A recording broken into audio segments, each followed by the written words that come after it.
Screenshot കേസിൽ arrest നടപടികളിലേക്ക് കടക്കാനൊരുങ്ങി പ്രത്യേക അന്വേഷണ സംഘം. ഡിവൈഎഫ്ഐ വടകര ബ്ലോക്ക് കമ്മിറ്റി അംഗമായ ജിതിൻ ഭാസ്കറിനെ അന്വേഷണ സംഘം ചോദ്യം ചെയ്യുകയാണ്. അല്പസമയത്തിനകം അറസ്റ്റ് ചെയ്യും എന്നുള്ളതാണ് സൂചന.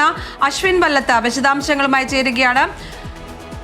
അശ്വിൻ, ഇയാളുടെ അറസ്റ്റ് രേഖപ്പെടുത്തി എന്നുള്ളതാണ് ഇപ്പോൾ മനസ്സിലാവുന്നത്. ഡിവൈഎഫ്ഐ നേതാവിന്റെ അറസ്റ്റ് രേഖപ്പെടുത്തി എന്നുള്ളതാണ് മനസ്സിലാവുന്നത്. അറസ്റ്റ് ചെയ്ത് അദ്ദേഹത്തെ കൊണ്ടുപോവുകയാണോ? ധന്യ, വിവാദമായ കാഫിർ സ്ക്രീൻഷോട്ട് കേസിൽ ആദ്യത്തെ അറസ്റ്റ് ഉണ്ടായിരിക്കുന്നു. SIT രൂപീകരിച്ച് 3 ആഴ്ചക്കകം തന്നെ ആദ്യ അറസ്റ്റ്. ഇത് ഇത്രയും കാലം ഒരു തുമ്പില്ലാതെ തെളിവില്ലാതെ അങ്ങനെ കിടന്നിരുന്ന അന്വേഷണം അവസാനിപ്പിക്കാൻ ഒരുങ്ങിയിരുന്ന ഒരു കേസിൽ അത് കഴിഞ്ഞ ഈ തെരഞ്ഞെടുപ്പ് കാലത്ത് ഏറ്റവും അധികം ചർച്ചയായ കേസിൽ ആദ്യത്തെ അറസ്റ്റ് ഉണ്ടായിരിക്കുന്നു. ഡിവൈഎഫ്ഐയുടെ പ്രാദേശിക നേതാവ് വടകര ബ്ലോക്ക് കമ്മിറ്റി അംഗം ജിതിൻ ഭാസ്കറിനെ അറസ്റ്റ് ചെയ്തിരിക്കുന്നു. ഇപ്പോൾ ഈ SITയിൽ നിന്ന് ലഭിക്കുന്ന വിവരം, ഏറ്റവും നിർണായകമായ വിവരം, വടകര സ്ക്വാഡ് എന്ന വടകരയിലെ CPM പ്രവർത്തകരും അനുഭാവികളുമൊക്കെയുള്ള ഒരു ഗ്രൂപ്പിലാണ് ഈ സ്ക്രീൻഷോട്ട് ആദ്യം വന്നത്. ആ ഗ്രൂപ്പിൽ ആദ്യം പങ്കുവച്ചത് ജിതിൻ ഭാസ്കറാണ്. ഈ കാര്യം നേരത്തെ തന്നെ അന്വേഷണ സംഘത്തിന് ഇക്കാര്യത്തിൽ വ്യക്തതയുണ്ടായിരുന്നു. വടകര സ്ക്വാഡിലാണ് ഇത് വന്നത് എന്നുള്ള കാര്യം. പക്ഷേ ഒരേ സമയം പലരും സ്റ്റാറ്റസായും ഇത് മറ്റു പോസ്റ്റുകളുമായും ഒക്കെ തന്നെ ഈ കാഫിർ സ്ക്രീൻഷോട്ട് പങ്കുവച്ചിരുന്നു. അതുകൊണ്ട് ആരാണ് ഈ സ്ക്രീൻഷോട്ട് ആദ്യം പോസ്റ്റ് ചെയ്തത് എന്നുള്ള കാര്യത്തിലുള്ള ചില ആശയക്കുഴപ്പങ്ങളുണ്ടായിരുന്നു. ഏറ്റവും ഒടുവിൽ അത് ജിതിൻ ഭാസ്കറാണ് എന്നുള്ള കാര്യം കണ്ടെത്തുന്നു. ഒടുവിൽ ജിതിൻ ഭാസ്കറിന്റെ അറസ്റ്റ് രേഖപ്പെടുത്തിയിരിക്കുന്നു. ജിതിൻ ഭാസ്കറിനെ ഇപ്പോൾ പുറത്തേക്ക് വടകര ക്രൈംബ്രാഞ്ച് ഓഫീസിൽ നിന്ന് പുറത്തേക്ക് കൊണ്ടുവന്നിരിക്കുകയാണ്. ഇനി വൈദ്യപരിശോധനയ്ക്ക് ശേഷം മജിസ്ട്രേറ്റിന് മുന്നിൽ ഹാജരാക്കും. എന്തൊക്കെ വകുപ്പുകളാണ് ഈ കേസിൽ ജിതിൻ ഭാസ്കറിനെതിരെ ചുമത്തിയിരിക്കുന്നത് എന്നുള്ള കാര്യം പ്രധാനമാണ്. നേരത്തെ ഈ കാഫിർ സ്ക്രീൻഷോട്ടുമായി ബന്ധപ്പെട്ട് പ്രാഥമികമായ ഒരു കേസ് രജിസ്റ്റർ ചെയ്ത സമയത്ത് അത് കലാപത്തിനുള്ള ശ്രമം, കരുതിക്കൂട്ടി ലഹളയുണ്ടാക്കാനുള്ള ശ്രമം, IT ആക്ടിലെ മറ്റു വകുപ്പുകൾ ഇതൊക്കെ തന്നെയായിരുന്നു ചുമത്തിയിരുന്നത്. പക്ഷേ ഇക്കാര്യത്തിൽ ജിതിൻ ഭാസ്കറിലേക്ക് കേസ് വരുമ്പോൾ ഏതൊക്കെ വകുപ്പുകൾ ചുമത്തി എന്നുള്ള കാര്യത്തിൽ ഇനി വ്യക്തത വരേണ്ടതുണ്ട്. അന്വേഷണ സംഘത്തിന്റെ ഭാഗത്ത് നിന്ന് ഇതുവരെ അക്കാര്യത്തിലുള്ള സൂചനകളൊന്നും ലഭിച്ചിട്ടില്ല. ഇനിയിപ്പോൾ വൈദ്യപരിശോധന കഴിഞ്ഞ് മജിസ്ട്രേറ്റിന് മുന്നിൽ ഹാജരാക്കുന്ന സമയമാകുമ്പോഴേക്കും നമുക്ക് ആ കാര്യത്തിൽ കൂടുതൽ വ്യക്തത വരും. ഏതൊക്കെ വകുപ്പുകൾ ജിതിൻ ഭാസ്കറിനെതിരെ ചുമത്തി, ഈ കാര്യത്തിൽ ജിതിൻ തന്നെയാണോ ഈ സ്ക്രീൻഷോട്ട് നിർമ്മിച്ചത് തുടങ്ങിയ കാര്യങ്ങളിൽ കൂടി വ്യക്തത വരേണ്ടതുണ്ട്. പക്ഷേ ഏറ്റവും പ്രധാനപ്പെട്ട കാര്യം, കഴിഞ്ഞ സർക്കാർ അന്വേഷണം അവസാനിപ്പിക്കാൻ തീരുമാനിച്ചൊരു കേസിൽ പുതിയ സർക്കാർ രൂപീകരിച്ച SIT ആദ്യ അറസ്റ്റ് രേഖപ്പെടുത്തിയിരിക്കുന്നു. അത് വടകരയിലെ ഒരു DYFI നേതാവിൽ തന്നെ ചെന്നെത്തിയിരിക്കുന്നു എന്നുള്ളത് വളരെ പ്രധാനമാണ്. കഴിഞ്ഞ ദിവസം പോലും DYFI നേതാക്കൾ ഈ കേസിന്റെ പേരിൽ DYFI പ്രവർത്തകരെയും നേതാക്കളെയും ഒക്കെ തന്നെ മനഃപൂർവ്വം ബുദ്ധിമുട്ടിക്കുന്നു എന്നൊക്കെ വാർത്താ സമ്മേളനം നടത്തി വിശദീകരിച്ചതാണ്.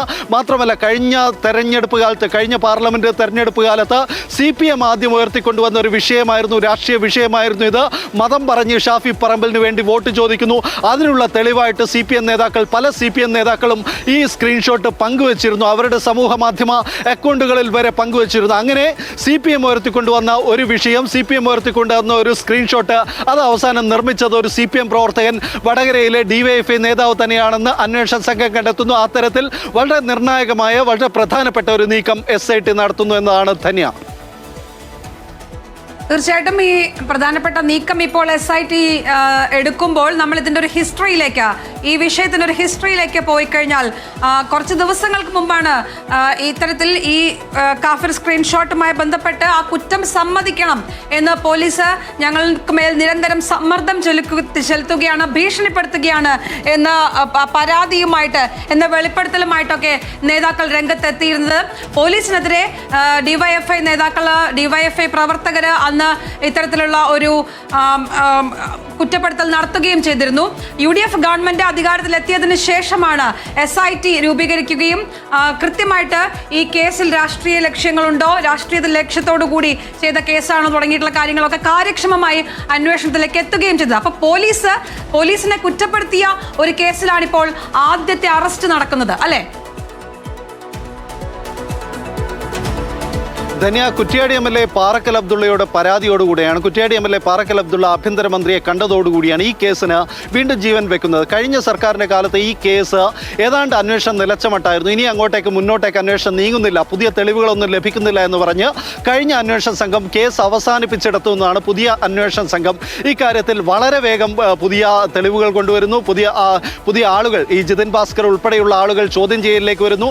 അവരെ വീണ്ടും വിളിപ്പിച്ച് ചോദ്യം ചെയ്യുന്നു. അത്തരം നീക്കങ്ങളൊക്കെ നടന്നത് അതിവേഗമാണ്. കഴിഞ്ഞ 3 ആഴ്ചക്കിടയിൽ നടന്ന നീക്കങ്ങളാണ് ഇതെല്ലാം. ആ സമയത്താണ് ഡിവൈഎഫ്ഐ നേതാക്കൾ തങ്ങളെ ഭീഷണിപ്പെടുത്തി കുറ്റം സമ്മതിക്കാൻ പ്രേരിപ്പിക്കുന്നു, തുടങ്ങിയ കുറ്റസമ്മതം നടത്താൻ പ്രേരിപ്പിക്കുന്നു എന്നൊക്കെയുള്ള ആരോപണങ്ങൾ പ്രത്യേക അന്വേഷണ സംഘത്തിനെതിരെ ഉന്നയിച്ചത്. പക്ഷേ പ്രത്യേക അന്വേഷണ സംഘം അവിടെ കൊണ്ട് അവസാനിപ്പിച്ചില്ല. ഈ പരാതി ഡിവൈഎഫ്ഐ നേതാക്കൾ ഈ പരാതി ഉന്നയിക്കുന്ന സമയത്തും അവർ വീണ്ടും ഈ കേസ് ഈ വടകര സ്ക്വാഡ് എന്ന ഗ്രൂപ്പ് കേന്ദ്രീകരിച്ചുകൊണ്ട് തന്നെ ഈ അന്വേഷണം മുന്നോട്ടേക്ക് കൊണ്ടുപോയി. ആ സമയത്തൊക്കെ തന്നെ അന്വേഷണ സംഘത്തിന് ഇതിന് കൃത്യമായ ധാരണയുണ്ടായിരുന്നു. നേരത്തെ റിബേഷ് രാമകൃഷ്ണൻ എന്ന ഡിവൈഎഫ്ഐയുടെ വടകര ബ്ലോക്ക് പ്രസിഡന്റിൽ എത്തി അന്വേഷണം മുന്നോട്ടേക്ക് പോകാത്ത ഒരു സാഹചര്യത്തിലായിരുന്നു ഈ കേസ് അന്വേഷണം നിൽക്കുന്നുണ്ടായിരുന്നത്. ഡിവൈഎഫ്ഐ ബ്ലോക്ക് പ്രസിഡന്റായിരുന്ന റിബേഷ് രാമകൃഷ്ണൻ റെഡ് എൻകൗണ്ടർ എന്ന വടകരയിലെ CPM പ്രവർത്തകരുടെ ഗ്രൂപ്പിൽ ഈ സ്ക്രീൻഷോട്ട് പങ്കുവച്ചു എന്നുള്ളിടത്തായിരുന്നു ഈ കേസ് അവിടെ അവസാനിപ്പിച്ചത്. പക്ഷേ റിബേഷിന് ഈ സ്ക്രീൻഷോട്ട് എവിടെ നിന്ന് കിട്ടി എന്നുള്ളിടത്തേക്ക് അന്വേഷണം പോയിരുന്നില്ല. പക്ഷേ പ്രത്യേക അന്വേഷണ സംഘം രൂപീകരിക്കുകയും തുടർന്ന് DYSP മനോഹരന്റെ നേതൃത്വത്തിൽ അന്വേഷണം മുന്നോട്ടേക്ക് പോവുകയും ചെയ്തതോടുകൂടി തന്നെ റിബേഷിന് ഈ സ്ക്രീൻഷോട്ട് എവിടെ നിന്നാണ് കിട്ടിയത് എന്നുള്ള കാര്യത്തിൽ വ്യക്തത വന്നു. റിബേഷിലേക്ക് ഈ സ്ക്രീൻഷോട്ട് എത്തുന്നത് വടകര സ്ക്വാഡ് എന്ന ഗ്രൂപ്പിൽ നിന്നാണെന്ന് മനസ്സിലാവുന്നു. വടകര സ്ക്വാഡ് എന്ന CPM പ്രവർത്തകരുടെ ഗ്രൂപ്പിൽ ഈ സ്ക്രീൻഷോട്ട് പങ്കുവച്ചത് ജിതിൻ ഭാസ്കർ എന്ന വടകരയിലെ ഡിവൈഎഫ്ഐ നേതാവ്, വടകരയിലെ ബ്ലോക്ക് കമ്മിറ്റി അംഗം, ഡിവൈഎഫ്ഐ ബ്ലോക്ക് കമ്മിറ്റി അംഗമാണ് എന്നുള്ള കാര്യത്തിൽ വ്യക്തത വരുന്നു.